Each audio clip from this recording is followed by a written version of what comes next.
मंडळी, आपलं मन कलुषित झालं, पापी झालं की मग मात्र आपण या दलदलीमध्ये किती फसत जातो, रुतत जातो हे आपल्याला देखील कळत नाही. जेव्हा अन्याय आणि अहंकार याची परिसीमा गाठली जाते त्यावेळेला समजायचं की आता आपला अंत देखील जवळ आलेला आहे. आणि नेमकं हिरण्यकश्यपूच्या बाबतीत तेच झालंय. सुडाच्या भावनेने अंध झालेला हा दैत्यराज अतिशय बेताल वागू लागलेला आहे. त्याचा बंदोबस्त करण्यासाठी मात्र आता साक्षात महाविष्णूंनाच अवतरित व्हावं लागणार आहे.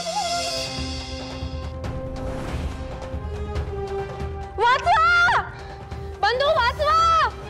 वाचवा! बंधू वाचवा! ओम नमो भगवते वासुदेवाय. माते माते माते. आल्हाद, आल्हाद, शांत हो बाळ, शांत हो. आपण पुरा जाऊया बाळ, शांत हो. चल, अजून अनिष्ट काही घडायला नको. प्रल्हाद, काय करता आहात आपण? तू माझ्या पत्नीचा, अल्लादच्या मातेचा बळी घेतलायस, छळ कपट केलायस तू. मी तुला जिवंत सोडणार नाही. आपण काय बोलत आहात? तो केवळ एक अजाण बालक आहे. अजान? आणि हा धूर्त आहे, हा धूर्त. दैत्य कुळाच्या नावाला कलंक आहे, हा कलंक. भगवान हिरण्यकशिपूंच्या पोटी हा असा पुत्र जन्माला आला याचं शल्य वाटतं आम्हाला. माझ्या पत्नीच्या मृत्यूला जबाबदार तूच आहेस. काय बोलता आहात आपण? होलिकेचा मृत्यू व्हावा म्हणून याने काहीही केलेले नाही. तो ते का करेल? ती त्याची आत्या होती.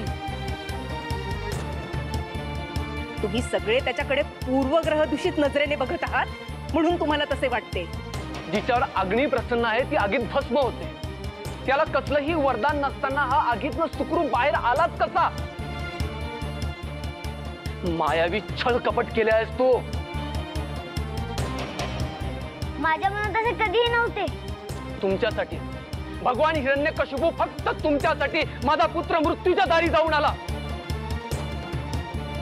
माझी पत्नी गेली आणि तुम्ही हे सारं केवळ बघत आहात. भगवंत बोला.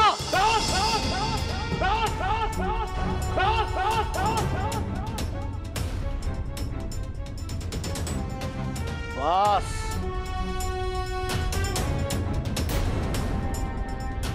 होलिका. होलिकेला अग्निविजयाचे वरदान प्राप्त झाले होते, तरीही ती त्याच अग्नीत जळून भस्म झाली. हे सगळे घडले तुझ्यामुळे. पुरे करा स्वामी. काय दोष आहे माझ्या पुत्राचा? केवळ आणि केवळ त्याने विष्णूचे नाव घेतले. हा महाराणी कयाधू, हे बोलताना तुम्ही त्या कपटी विष्णूचे स्वतः नाव घेत आहात. होय, घेत आहे. आणि त्यात मला काहीही अयोग्य वाटत नाही. आणि प्रल्हादच काय, आज मीही सांगते की माझ्यासाठी देखील भगवान म्हणजे श्री विष्णू हेच आहेत. कयाधू,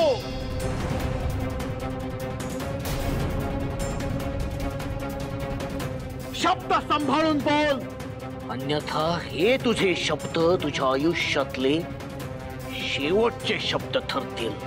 मला आता त्याचे भय नाही. जिथे पित्यानेच पुत्राला मारण्याचा कट रचला, एकदा नाही वारंवार रचला, पण त्यातून देखील माझा पुत्र बचावला तो केवळ श्री विष्णू यांच्या कृपेमुळेच. माते, शांत हो. बाळ, आपण कितीही समजावण्याचा प्रयत्न केला तरी यांना ते पटणार नाहीच. स्वामी, आपल्याला काय हवे ते शासन करा, परंतु सत्य हेच आहे की आमच्यासाठी भगवान म्हणजे केवळ आणि केवळ श्री विष्णूच आहेत. माते, पिताश्रींना देखील ही गोष्ट कळून चुकेल. मला त्याविषयी खात्री आहे. त्या मायावी विष्णूचं अस्तित्व या सृष्टीतून नष्ट करू आम्ही. पिताश्री, आपण जरी असे ठरवलेले असेल परंतु ते अशक्य आहे. कारण भगवान श्री विष्णू सृष्टीच्या चराचरत आहे. प्रल्हाद! महाराज महाराज काय करताय? महाराज महाराज महाराज कृपा करा. महाराज! आ!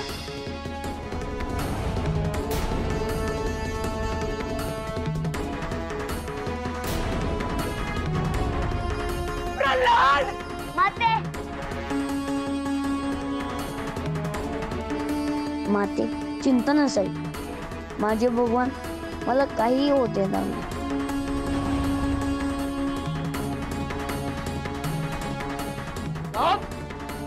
प्रल्हाद! सांग तुझा विष्णू कुठं आहे? सांग तुझा विष्णू कुठं आहे?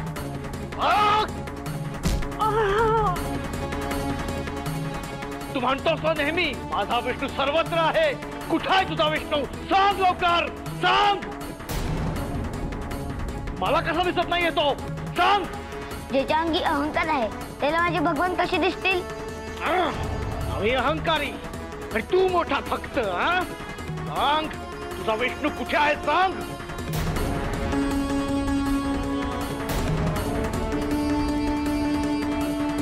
सगळीकडे.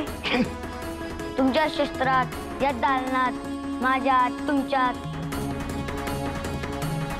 आणि तुम्ही मला ज्या खांबावर फेकले ना त्या खांबात देखील आहे श्री विष्णू.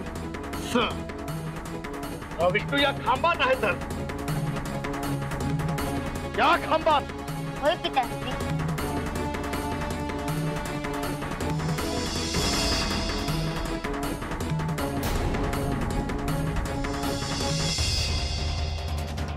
सांग कुठे आहे तुझा विष्णू? सांग कुठे आहे तुझा विष्णू? सांग कुठे आहे तुझा विष्णू? या खांबात. सांग या खांबात आहे तुझा विष्णू? या खांबात आहे? सांग की या खांबात आहे? सांग कुठे आहे तुझा विष्णू? या खांबात आहे? या खांबात आहे? सांग कुठे आहे तुझा विष्णू? हे विष्णू, भक्ताचं रक्षण करायचं असेल तर प्रकट हो.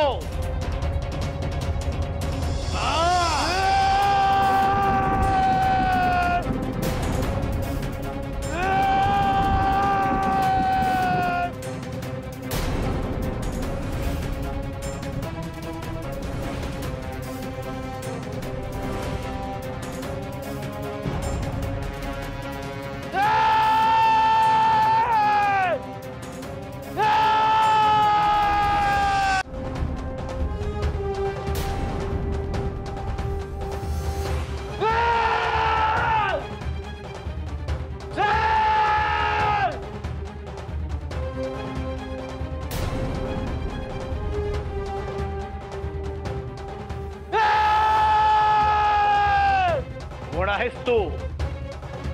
मायावी विष्णू? आज सगळी सृष्टी प्रत्यक्ष बघेल खरा भगवान कोण आहे ते.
तुला काय वाटलं तू आमचा वध करू शकशील? हा?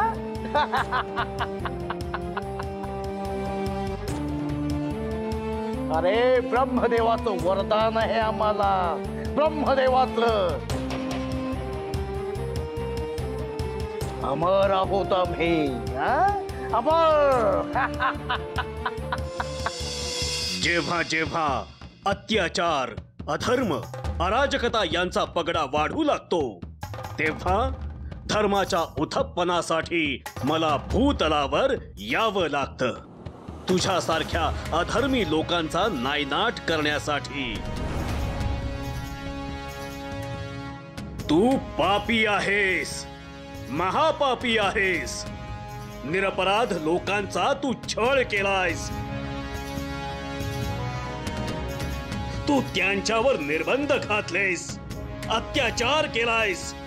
माझं नाव घेणाऱ्या तुझ्या मुलाचा वध करण्याचा तू प्रयत्न केलायस. आता तुझा अंत निश्चित आहे.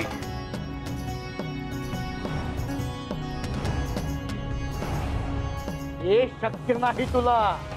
आमचं वरदान. आठव तुझे वरदान, आठव. ना दिवस ना रात्र. बघ बाहेर.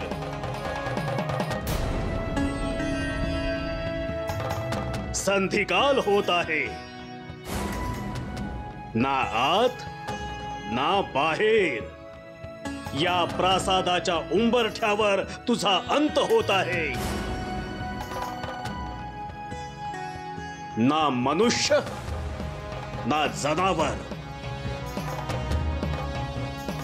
बघ बघ, तुझे डोळे उघडे ठेवून बघ. मी नृसिंह. ना मनुष्य ना सिंह.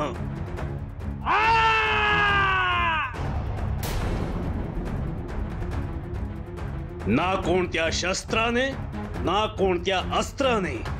बघ, या माझ्या तीक्ष्ण नखांकडे बघ. तुझा वध या माझ्या तीक्ष्ण नखांनी करणार आहे.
स्वामी, शांत व्हा स्वामी.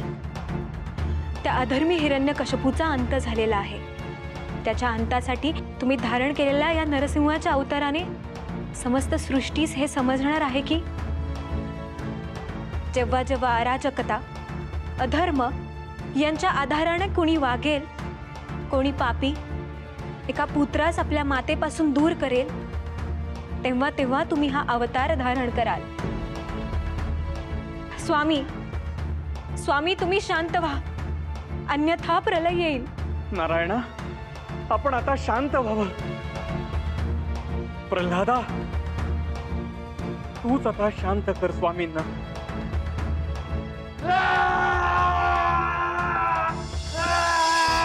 ओम नमो भगवते वासुदेवाय।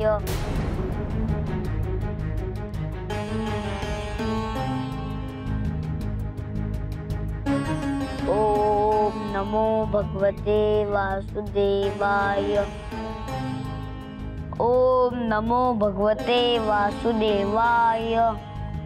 ओम नमो भगवते वासुदेवाय।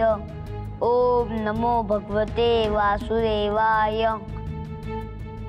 ओम नमो भगवते वासुदेवाय। ओम नमो भगवते वासुदेवाय। ओम नमो भगवते वासुदेवाय। ओम नमो भगवते वासुदेवाय। ओम नमो भगवते वासुदेवाय।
बाळ प्रल्हाद, तुझी भक्ती पाहून आम्ही प्रसन्न झालो। तुझी भक्ती अगदी अतूट आहे। कितीही भयावह संकट आले तरी तुझी भक्ती तू डगमगू दिली नाहीस। तुझ्या मातेला देखील तू हाच विश्वास दिलास। दैत्य कुळात जन्म घेऊन देखील तू माझी भक्ती केलीस। प्रतिकूल परिस्थितीत माझी भक्ती केलीस। मी तुझ्यावर प्रसन्न झालो। तू आजपासून माझा परम भक्त आहेस।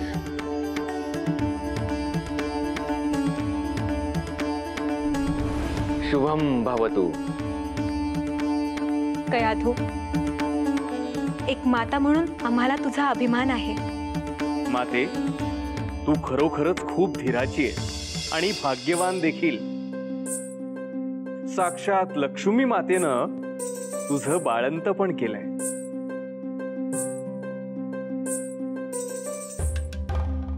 माता लक्ष्मी आणि श्री भगवान विष्णू माझं आराध्य दैवत यांनी नेहमी भक्तांचं कल्याणच केलंय।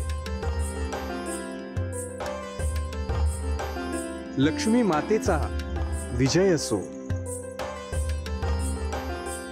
भगवंतांचा विजय असो, भक्त प्रल्हादाचा विजय असो, भक्त प्रल्हादाचा विजय असो।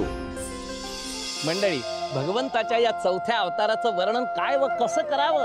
कडकडीला स्तंभ, गडगडीला गगन, अवनी होत आहे कंपायमान, तडतडले नक्षत्र पडताती जाण, उग्र रूपे प्रकट येतो नृसिंह वदन। भगवान श्री महाविष्णूंचा हा चौथा अवतार आहे। श्री नरसिंह अवतार हे असं एक रूपक आहे की ते जाणीव करून देतं की या सृष्टीमध्ये कितीही आसुरी शक्ती, तामसी वृत्ती फोफावली, कितीही पर्वता समान संकटे आली, तरीही त्यावर दुर्मिळ असे एकमेवा द्वितीय असं संहारक उत्तर समोर येतं। ना नर ना पशु, ना घरी ना दारी, ना दिवसा ना रात्री, ना जमिनीवर ना अवकाशात, ना शस्त्रांनी ना अस्त्रांनी, कुठेही मृत्यू होणं अशक्य असताना देखील भगवान नृसिंहाने या असुरराज हिरण्यकश्यपूचा वध केला। जिथे ह्याच हिरण्यकश्यपूने क्रौर्याची परिसीमा गाठली, त्याच ठिकाणी या लहानशा बालक भक्त प्रल्हादाने परमभक्त होण्याचा दाखला दिलाय। आणि विजय अर्थात कोणाचा झालाय मंडळी? तर भक्त श्रेष्ठ प्रल्हादाचा झालाय. पुराणातील अशीच एक रंजक कथा घेऊन पुढच्या भागात आम्ही आपल्या समोर सादर होऊ. पण तोपर्यंत उतू नको, मातू नको, घेतला वसा टाकू नको.